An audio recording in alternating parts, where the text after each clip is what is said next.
वहीं कांग्रेस महासचिव प्रियंका गांधी पहली बार चुनावी राजनीति में उतर गई हैं। प्रियंका गांधी ने आज वायनाड लोकसभा उपचुनाव के लिए अपना नामांकन दाखिल किया। इस दौरान उनके साथ उनकी मां सोनिया गांधी, भाई राहुल गांधी, कांग्रेस के राष्ट्रीय अध्यक्ष मल्लिकार्जुन खड़गे समेत कई अन्य नेता मौजूद रहे। नामांकन दाखिल करने के बाद प्रियंका गांधी ने भाई राहुल गांधी के साथ रोड शो किया और वायनाड में कांग्रेस का शक्ति प्रदर्शन भी किया। वायनाड उपचुनाव में प्रियंका गांधी का सामना भाजपा उम्मीदवार नव्या हरिदास से होने वाला है।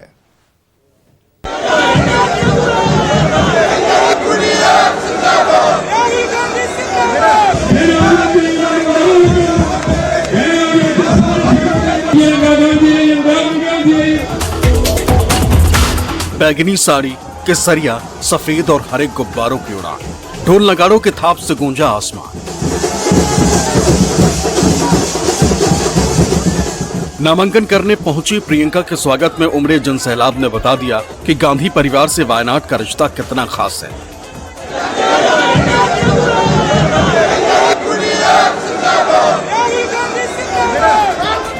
प्रियंका की एक झलक पाने के लिए पूरा वायनाड सड़कों पर आ गया। जहां तक नजर पहुंची सिर्फ लोग ही लोग दिखे। जमीन पर तिल रखने की जगह नहीं बची। पति रॉबर्ट वाड्रा और भाई राहुल गांधी के साथ प्रियंका हाथ हिलाती रही, लोगों का उत्साह बढ़ाती रही। संदेश ये कि भाई हो या बहन, गांधी परिवार वायनाड को नहीं भूलेगा। वायनाड वासियों का भरोसा जाया नहीं जाएगा। और फिर वो वक्त भी आया जब प्रियंका गांधी वायनाड लोकसभा सीट से कांग्रेस की आधिकारिक उम्मीदवार बन गई। कांग्रेस अध्यक्ष मल्लिकार्जुन खड़गे, मां सोनिया गांधी, भाई राहुल गांधी, पति रॉबर्ट वाड्रा और पार्टी के वरिष्ठ नेताओं की मौजूदगी में प्रियंका गांधी ने नामजदगी का पर्चा भर दिया। वायनाड की नुमाइंदगी को अपना सौभाग्य बता दिया। I'm very happy. It's an honor for me to be a candidate of the UDF, and if the people of Wayanad elect me, it will be a great privilege for me to represent them.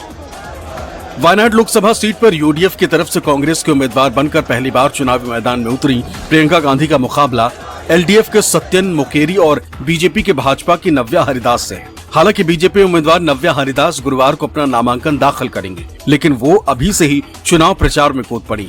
नव्या का दावा है कि उन्हें वायनाड में अच्छा response मिल रहा है, जबकि प्रियंका के मुताबिक उन्हें तो लोगों का प्यार पहले ही मिल चुका है। She is starting her campaign today. I think she came with a family. We have already started 3 days back, and the campaigning is going in full-fledged. Day after tomorrow, I'm filing the nomination on 24th, 12 p.m. They are already giving me a lot of love, and I'm very grateful for it. पहली बार चुनावी राजनीति के रण में उतरी प्रियंका ने वायनाड की जनता को दिल की दास्तां सुनाई। वायनाड से उम्मीदवार बनाने के लिए पार्टी अध्यक्ष का शुक्रिया अदा किया। खड़गे ने उस ऊहापोह का भी जिक्र किया जिसमें राहुल को वायनाड या रायबरेली में से कोई एक सीट छोड़नी थी, लेकिन राहुल ने ये कहकर सबका दिल जीत लिया कि वायनाड इकलौता ऐसा संसदीय क्षेत्र है जहां एक नहीं 2 सांसद होगा, एक आधिकारिक, दूसरा अनौपचारिक। When I was 17 years old, I campaigned for the first time for my father in the 1989 general election. It is now 35 years. I have campaigned for my mother, I have campaigned for my brother, for many of my colleagues. That it has been 35 years since I have been campaigning for different elections. This is the first time that I am campaigning for your support for myself. I am deeply grateful to Congress President Mallikaarjun Kharge ji for giving me this privilege of being the UDF candidate from Wayanad, and to my family for supporting me and allowing me to be the candidate for Wayanad. Priyanka in her speech said that you protected me and you looked after me when I needed it most. But when she was saying that, I was thinking to myself that what Wayanad has done for me cannot be expressed in words. Today we come together with renewed hope and strength, determined to move forward in unity.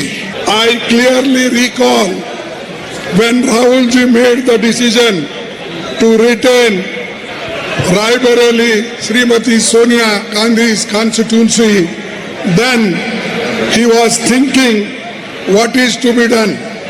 But ultimately, the growing demand from Wayanad people, the loving people for Gandhi family, they decided that Priyanka Gandhi should be made as a candidate for Wayanad. अगस्त के महीने में केरल में आए भयानक भूस्खलन के बाद राहुल गांधी के साथ प्रियंका गांधी ने भी वायनाड का दौरा किया था। नामांकन के बाद भी प्रियंका ने राहुल गांधी के साथ पुथुमाला सामूहिक कब्रिस्तान पहुंचकर वायनाड भूस्खलन में जान गंवाने वालों को श्रद्धांजलि दी। इससे पहले वायनाड के लोगों से रूबरू हुई प्रियंका गांधी और मल्लिकार्जुन खड़गे ने उस त्रासदी को याद किया तो राहुल गांधी ने वादा किया कि प्रियंका गांधी ने जैसे पिता की मौत के बाद मां को संभाला, वायनाड को भी वो अपने परिवार की तरह ही संभालेंगी। Visited Churamala and Buttakkai with my brother. I saw the devastation with my own eyes. I saw children who had lost their whole families. I met mothers who had lost their children. I met people whose entire lives had been washed away by the landslide. And I was struck by one thing, that each and every person I met, whether it was a doctor, a teacher, a housewife, anybody, they were engaged in helping each other. As I stand here, this beautiful land of Wayanad, I am reminded of the recent tragedy of devastating landslide that deeply shocked every heart across the country. My deepest condolences go to the souls who lost their lives. It is heartening that despite the challenges faced by the spirit of people of Wayanad remains unshaken. What is it that best describes my sister in one or two sentences? And I remember when we were small, I used to watch my sister with her friends. And I used to always tell her, Priyanka, you cannot go so far to look after your friends. If Priyanka had a friend, then Priyanka was willing to do anything to look after the rest of the friend. Road show और rally में उमड़े जनसैलाब से उत्साहित प्रियंका गांधी ने दिल्ली की सत्ता को निशाना बनाया। इल्जाम ये कि जिन मूल्यों से भारत की पहचान बनी है, मौजूदा सत्ता उन्हीं मूल्यों पर हमला कर रही है। सत्य, न्याय, अहिंसा, प्रेम और भाईचारे से सत्ता की सियासत को नफरत है और राहुल गांधी इसी नफरत के बाजार में मोहब्बत की दुकान खोल रहे हैं। लेकिन बीजेपी वालों को प्रियंका का ये अंदाज बेहद ही नागवार गुजरा और उन्होंने प्रियंका के साथ राहुल पर भी हमला तेज कर दिया। ये जो इलेक्शन है वो ठोपा हुआ इलेक्शन है, बाय इलेक्शन। राहुल गांधी जी को पहले तो वायनाड से लड़े, वहां का जब चुनाव खत्म होता है तो अमेठी आके लड़ते हैं। कोई कहे कि ये गलत नहीं है तो ठीक है, प्रक्रिया के तहत वो सही है, लेकिन आपने वायनाड में ये नहीं कहा था कि मैं अमेठी से भी लड़ूंगा। तो पहले दोनों जगह की जनताओं को बेवकूफ बनाया आपने। अब वायनाड में बाय इलेक्शन हो रहा है क्योंकि आप अमेठी के बन गए और इसलिए अब वहां पे चुनाव ठोपा है। तो ये ठोपा हुआ चुनाव है और कुछ नहीं है, लड़नी है, लोकतंत्र है। वहां पे जो वोटर है वो निर्णय करेगा कि लोकतंत्र में किसकी जीत होती है। चुनावी राजनीति में उन्होंने कदम रखा है, उसकी शुरुआत की आज से। मेरी शुभकामनाएं हैं और जीत के वहाँ से आए और जो लोकसभा में इस समय तमाम मुद्दे हैं जिन पे आने वाले दिनों में बहुत गंभीर चर्चाएं होनी हैं, तो उसमें हिस्सा लें